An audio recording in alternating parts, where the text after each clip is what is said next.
Hello everyone, welcome back to the Valley in Medieval Dynasty and what is the third installment of my playthrough for new players, for hints and tips for new players.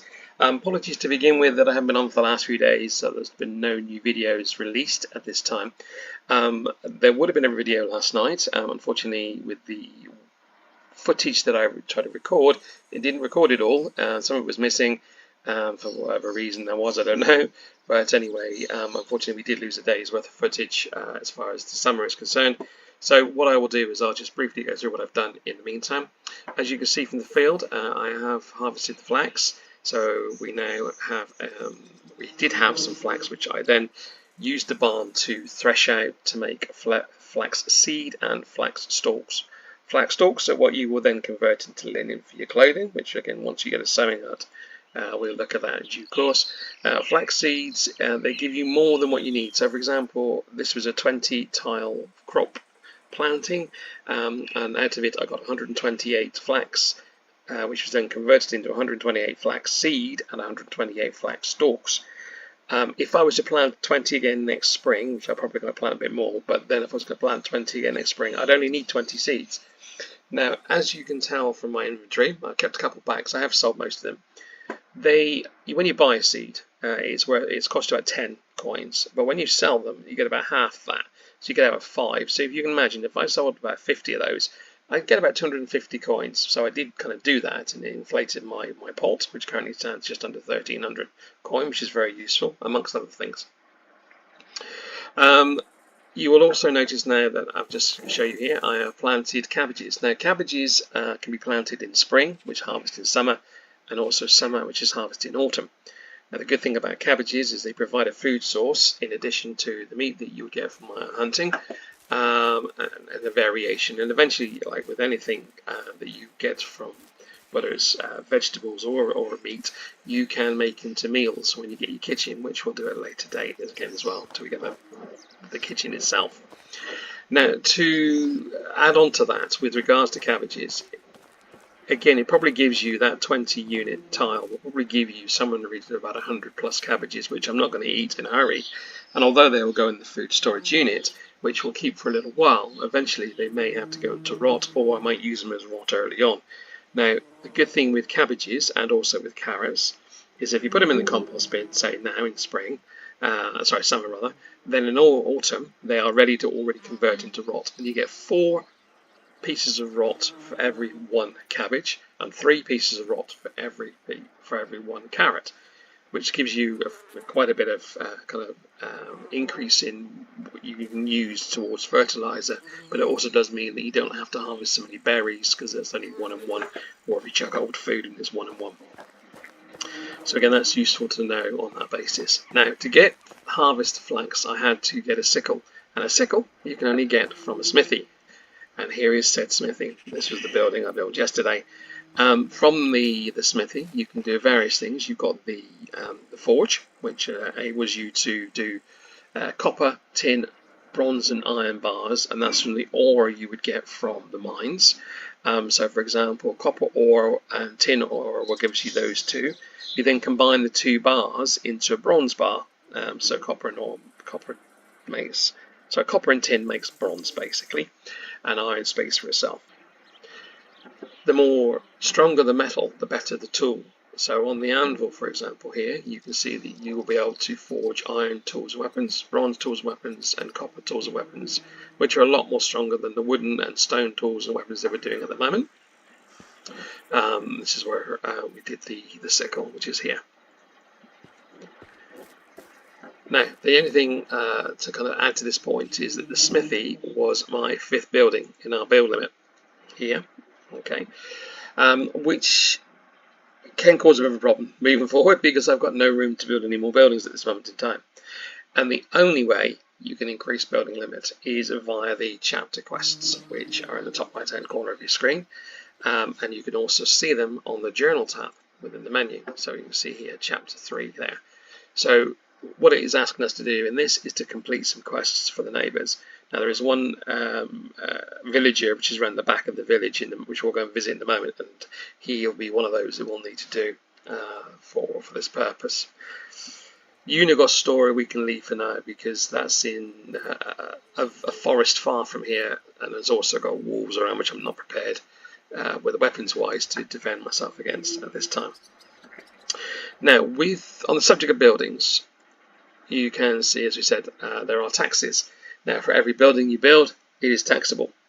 And if we go into the building management tab, and I open up the Dropbox, for example, for each of the 3 that we've done, or 4 that we've done, you will see there's a tax column. So for every building, there is a tax coin against it. Okay. Now, those taxes will increase as time goes on. So, for example, in this situation, as each season goes, the more buildings you build, the higher your taxes will be. So the fact that we've only built 5 buildings in the first 2 seasons, and the fact that the smithy wasn't built yet, it would only, so it was 22.5, so it would only have counted for the workshop, the food storage, the barn, and probably the house as well. At this time for the taxes, once summer is over, it will then add on the smithy as well to give us an extra cost for each time. So it's basically calculated on a seasonal basis. So each house is chargeable on a seasonal basis, and then you pay those taxes to the castellan every spring. And of course, you have 4 days in spring to pay the taxes. If you don't pay them on time, it becomes a debt, which then affects your dynasty reputation, which you don't want to do, because dynasty reputation is the point where you can get new villagers into the village or the settlement. If it's not high enough, they won't come. As simple as that. You can ask for a village and they'll say, I'm not coming because your reputation isn't high enough. So again, this will come from quests as you go along, but again, it's making sure that you do pay your taxes on time. One tip that I have done with regard to taxes on my other save game is that for the massive coin that I do get from the vendors, I then put that away. So for example, in your chest in your house, and then build it up until you get to the point where you just dip into there every spring to use the money. So for example, I think it's something like 200,000 coins in my save game chest, and it cost me about 15,000 a year in taxes. So I've got more than enough. I don't need to worry about it at that point. Early on in the game, some people do tend to kind of spend their money quite quickly and then rush around to try and get the taxes paid when it comes around to the spring, which is not a bad thing to do in the first couple of years, because it's quite easy to kind of make a lot of tools or sell some food if necessary to raise that immediate money. But in the long term, as those taxes increase, the amount of the taxes increase, you're talking thousands at one point, and you can't really do that in a season selling, just tools and equipment and stuff like that.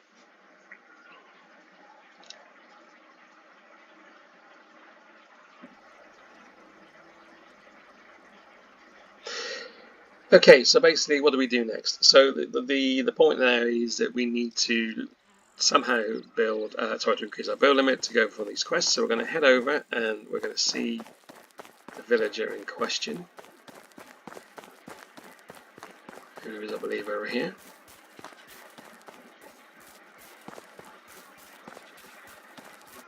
Okay, just to kind of let make a point, is this is the last day of summer, so the next day will be autumn. That would mean that everything refreshes as far as the vendors are concerned, but we haven't kind of drained them of money this season anyway, so I wouldn't worry too much about that. So we're going to head over here and speak to Alwyn, that's who it is, and you can tell you need to speak to him because next to his name he has an exclamation mark, and then obviously we'll go through that, just a bit of introductions.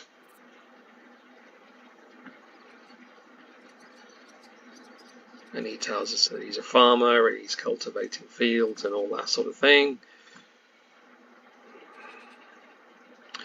And then he says there's a delicate matter that won't let him focus on his work. This is where he's going to be asking you to do something.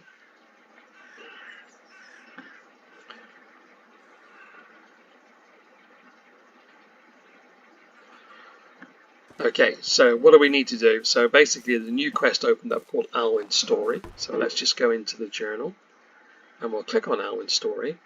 And basically we need to deliver 1 stick to someone by the name of Dalabar. Now the good thing with quests on here is that you can track a quest. So if you press F on your keyboard. It tracks the quest. It appears now on the right hand side of your screen, so delivered to Dalibor. But also what then happens is that the exclamation mark in your heads up compass will now change. So we need to find Dalibor, who apparently is within the next 50 meters. So we head around here somewhere. And I got a feeling he's probably sat inside this building. If memory isn't right. No, he's obviously not there. He must be outside somewhere. This is Dalibor. There we go. So we're then having a little conversation with him.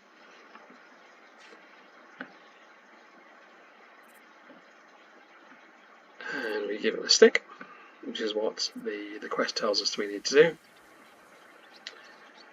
Okay, and that means the quest is updated. And that we then go back to talk to Alwyn. So we head back to the field.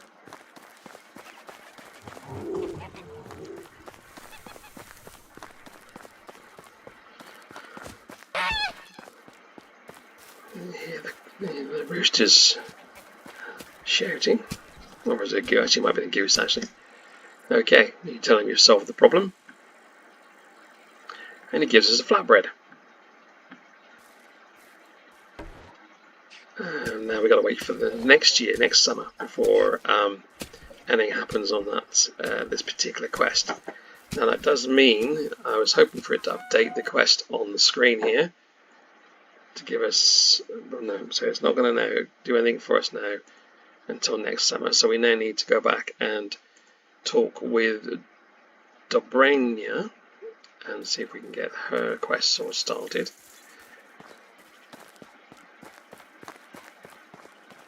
And we'll go from there. So now where is she situated? Oh, we've gone past her. Okay, so where is she situated? I think she's probably... she's in the other field. There we go.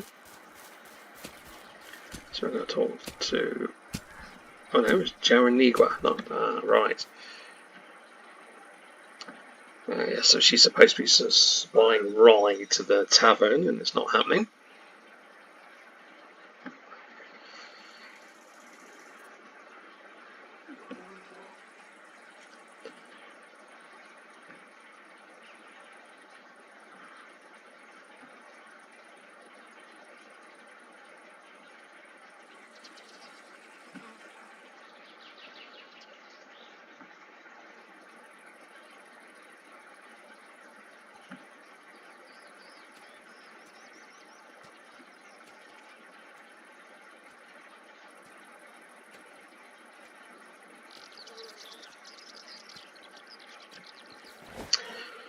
Okay, so we, after her conversation there, it looks like we need to go to speak to someone called Nadar, who happens to be in a far, far away area. He's over here. Just put the quest back on. So yeah, so see the bright yellow exclamation mark is now turned into this village. Now, as you can imagine, that's a fair old journey. That is a big journey to go to, and we're not going to be able to do that today because we're now a couple of hours away from the summertime ending and heading into autumn. If you heard a sound there, sorry, that was my chair that was squeaking, so apologies for that. So we'll come out of there. I don't think there's much more else that we can do today. Let me just check the chapter quest again. And that's just basically it. So we're stuck in a quandary at the moment. We can't do Unigos because we need to talk to Samba.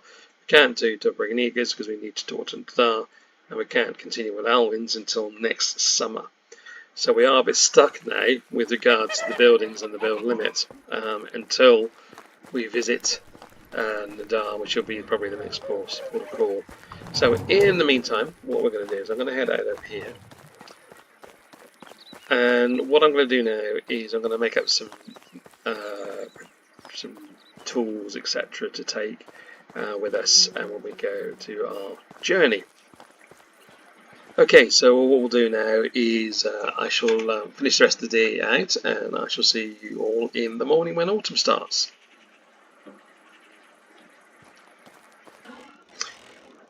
Okay, so here we are. It's now autumn. As you can see, a lot of the trees are turning yellowy, browny colour. The only thing that doesn't happen in this game is that the leaves don't fall off the tree.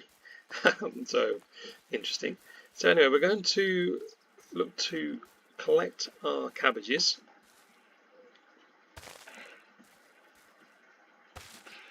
Although I am pretty fully laden as we speak at the moment, so it may need a couple of trips on that basis. Let me just drop some stuff. I've got some other items that I'm taking with me when we go to our next location shortly.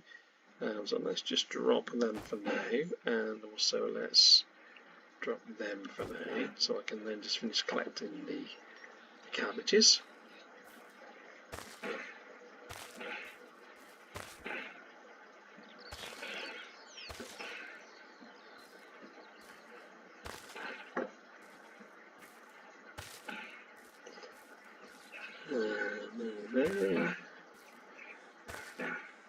Right, so we're going to have to again drop some of them because we've got way too many at the moment.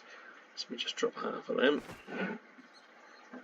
And then roll on down the hill. Don't worry, we'll be able to find it in a minute. There we go. So, ironically, I think it's heading towards the food resource shed anyway, which is really good. Okay, I think that's it. Now, so if you're never certain whether your field is empty or been fully harvested, if you go into the management tab and go into the fields, which is the third one along, and then double click the field itself, you will see whether or not you have any plants left to harvest or if you've planted anything. So as you can see here, it's all showing the colour of unploughed. So we've harvested everything, otherwise it would be yellow. There's nothing planted, so otherwise it would be green. And nothing's been sown. There's like, so for example, you can put fertilizer here, plough it, and then if you don't put any seed, it will say unsown on that basis as well. Now, okay, so what I'm going to do is I'm going to put those cabbages away in the food resource, although I'm going to keep some in supply for now. And there it is, you can see it's rolling down over the hill. It's on the pathway there. So let's just put them away in the resource shed.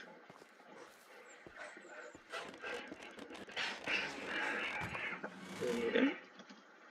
And we'll do the same with that one. There we go. Okay, so from those 20 tiles, we got 184 cabbages, which works out about 6 per tile. We also got 39 cabbage seed. I only bought 20 to begin with, so again it gives us about 1 to 2 seed per tile, generally nearer to 2, but yes, we've got 39 seed which we can then use for next time. So it's quite handy with crops that you do get more seed than you started with, but I think that's the whole plan of it really. And what I'm going to do actually before I forget is I'm going to take some out of there, so I'm going to just put some in there like so. Okay, so you're probably wondering why I'm gathering things up together ready to go, and I've left stuff up here which I really do need to collect, otherwise it's going to be a wasted journey. Okay, so there are 2 things that we are going to be looking at doing today. You may remember with, I believe it's this one, yeah, so the Dobraniga story, we need to go to Nadar, who is in Rolnica. But you can also see that we're not far away from Branica. Now Branica is where I said we need to get our clothing from, and this is basically for the winter. So what we're going to do is we're going to head to Branica first, then head to Rolnica to get to see this Nadar, and then take it from there. Okay, so we're going to head on down through. Now it's going to take a little while, so actually we'll put a waypoint on the map. Here we go. And I want to just see if there's nothing showing the light at the moment. Right, okay. So we are going to be leaving our domain area for a little while. Now I'll talk while we're under the bridge. Okay, so we're going to head over the bridge. Once we get over the other side of the bridge, I will then go away from keyboard for a little while, and then I will rejoin you once I've arrived at Branica. Just to make you give you an idea from a directional point of view where we are, this signpost is very handy. So Borowo is over there, so that's where a couple of vendors are, and obviously we've got Branica, Baranica, so not to be confused with them too, and Tutki. Now you may remember in my tour video, I'm actually located in just south of Tutki, so that kind of gives you an idea how far away we are from that as well. Right, so I shall see you all in a moment. So here we are, guys. We're not far from Branica. It's over there in the distance there. But I thought to come this direction as well, because to my right here is a mine. And this is the mine that is not patrolled by bears. Oh, there's some stuff here, so let's just pick this up. Oh, it looks like there's some ore, which is very useful. We might actually be able to sell some of this. At the moment, depending on how much it's worth is whether or not he's worth just selling it. But the reason why I come around here, the screen, sorry, around. The reason why I kind of came to the entrance is that until the mine is built, there is no iron to be able to be get from any of the mines. And in fact, not all the mines have iron anyway. I think one or two don't have them anyway. But the one thing you can do in here, before you even have a mine, is you can still a pickaxe for copper and tin, and also salts in here as well. Now this means that you'll be able to take some stuff back with you to your village, but the plan will be, once I've been able to build buildings up, a limit up, I'm going to put a resource storage here, and then at least then whatever I take out of this mine will then go into the resource storage. I can pick it up back at Gostovia or wherever I decide to relocate to. So we'll come back to this a little later on. But in the meantime, let's head on over to Branica, because again, the main priority of the playthrough to begin with was preparing for the first winter. We're not necessarily going to get everything we need in this first visit, and it's very possible that it may still be a tad chilly when it comes to the winter, but in the meantime we can get something to help us keep out the cold on that basis. So here is our clothing person, so I just talk to her and ask her for her wares. As you can see here, there's quite a few things that she has. She has bag hat, some boots, a cap with cloth, just a cloth on its own. You know, quite a lot of stuff here that can be very useful to have, especially in winter. Now, one of the things I wanted to do first of all is also have a pouch of some sort to carry extra items in. So this particular pouch will give you an extra 6 kilos in weight, which is going to add on to maybe 40 kilos. The small backpack will give you an extra 10 kilos. So that's 285, whereas the pouch is 270. So actually, for an extra 4 kilos, it's probably better to get the small backpack. The small pouch will only give you 3 kilos anyway.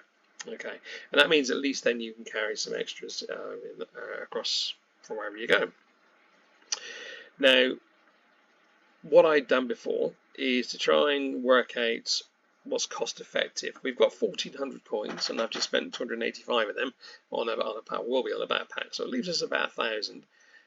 So what we need to look at is to see what sort of clothing it'd be useful for us to have in the winter period to come. So we'll start with a hat. Okay, so the cheapest hat is a coif, and it'll give us an extra 5% against the cold protection. Down the bottom here tells you basically what it helps you in the cold. A cap with a coif will give you 10%, but there's an extra 210 coins at the moment, and that's money that we don't really have put aside. So we probably would go for the coif to begin with. We'll just check anything else. Yeah, the felt has too much at the moment. Now, fur shoes and fur boots. Fur boots gives you 30% cold protection. Fur shoes gives you 15, and there's only 120 coins in it. So again, it's possible we'll go for the fur boots rather than the fur shoes. And one other thing that I was priority was going to look at was I think it was thick leather gloves. There we go, 270. So those 3 items on their own come to about 900, plus the 200 we're going to fit the pack. So we should be fairly warm-ish come the winter. So we'll buy those. So I'll buy one of those. Buy the small backpack. And buy where was it gone? Yeah, so I think the noble shoes aren't as warm as the fur boots, so we go to the fur boots.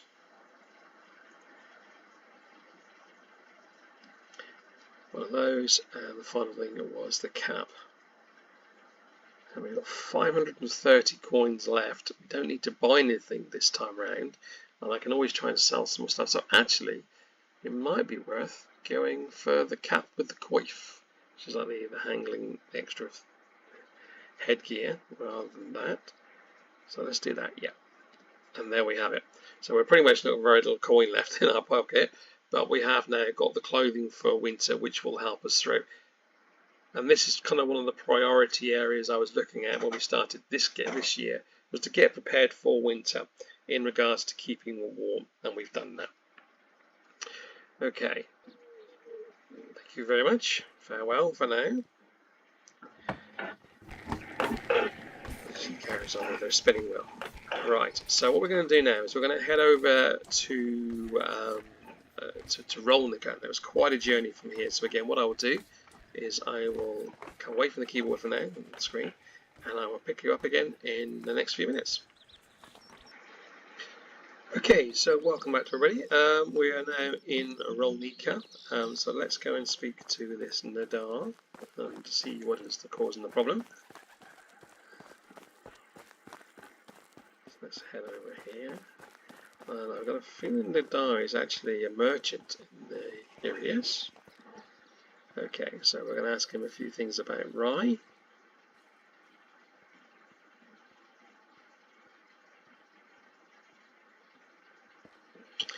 Okay, so he's now telling us basically that the courier hasn't actually reached their destination, which means we now need to find the courier. Now, that could be anywhere along the route back to Gostovia, but if I go into the map,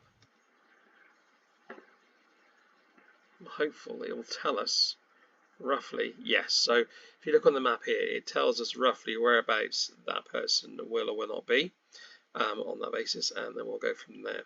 So let's head back that way. It's still time-wise, and then we'll be heading back to Gostovia. It's sort of changed my plans what I'd hoped to do, as I was going to go to the mine to do show how to mine some ore, some copper and tin ore from the mine itself.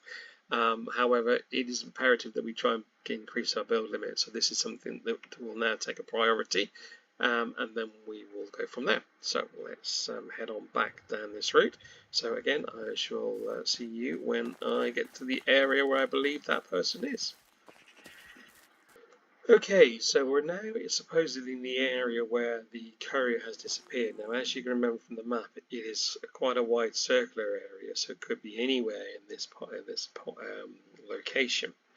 Now, I'm trying to remember what happened in my last save game, and I got a feeling it was close to some water. One of the things with your vision is you can pick up blood trails. So somewhere around here, let's head down to the water here. See if we are any closer to the situation.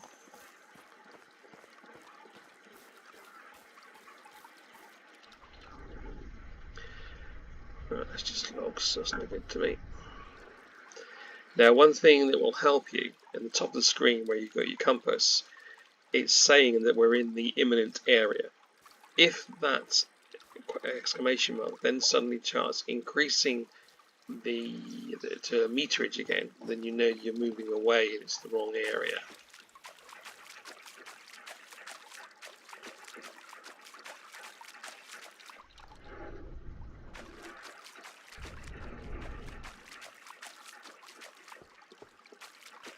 This certainly looks familiar from my previous little visit.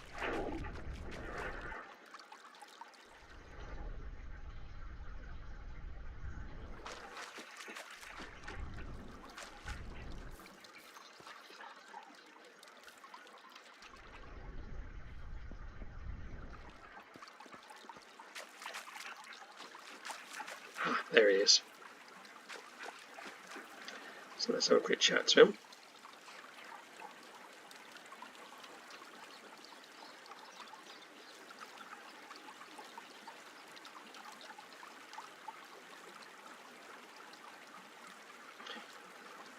Okay. So what we need to do now is to go back to Rolnica to tell Nadar where he is. And the purpose of this, I'm going to put a waypoint on the map so it does remind us we do need to come back. We know exactly where this gentleman is. Okay, so I'm going to head back over to Nadar. I'm conscious of time-wise, it's still only 4:30, so we're okay. In the meantime, let's head across here. I want to try and keep to the roads, for the simple fact being is that some of the area, look at the animals. No, we're okay so far. There's no note of any wolves nearby at the moment. That doesn't mean that won't change. Other than that, let's head on back over here. So again, I shall see you guys in a moment.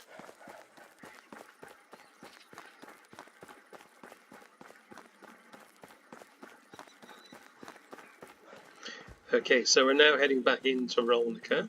We're going to find Nadar. He should be in the same location as he was before, which is their equivalent of the barn. So look in here, there he is. We'll have a chat to him before he just decided to walk away from me. That was good. Okay, right.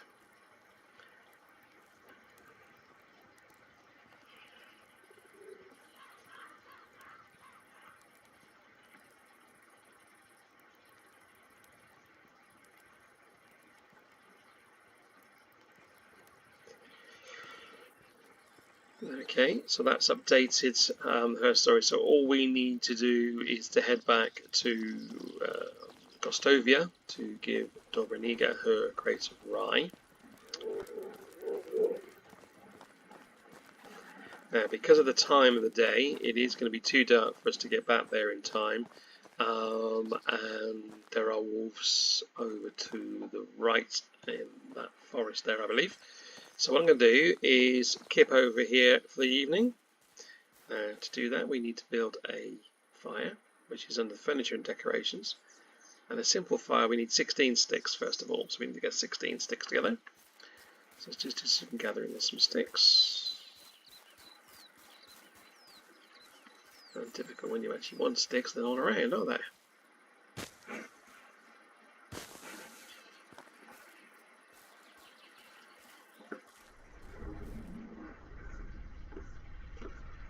And I wasn't kidding. When you actually want any sticks, they are not around. There we go.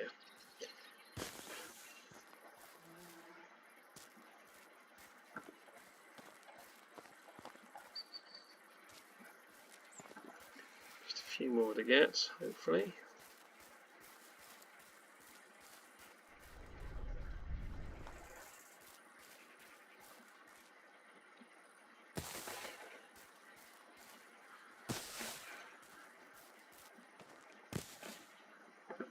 So we now have enough.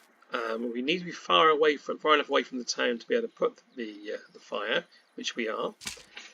You then create the fire, and then would you light the fire, and then you can sleep. And that just basically takes you to the, so it's the equivalent of being in a house, but actually outside. And again, you can sleep anywhere. And once you go to sleep, any animal is unaffected, so you're not going to get attacked by wolves or bear or buffalo overnight, so to speak. So here we are, it's the new morning.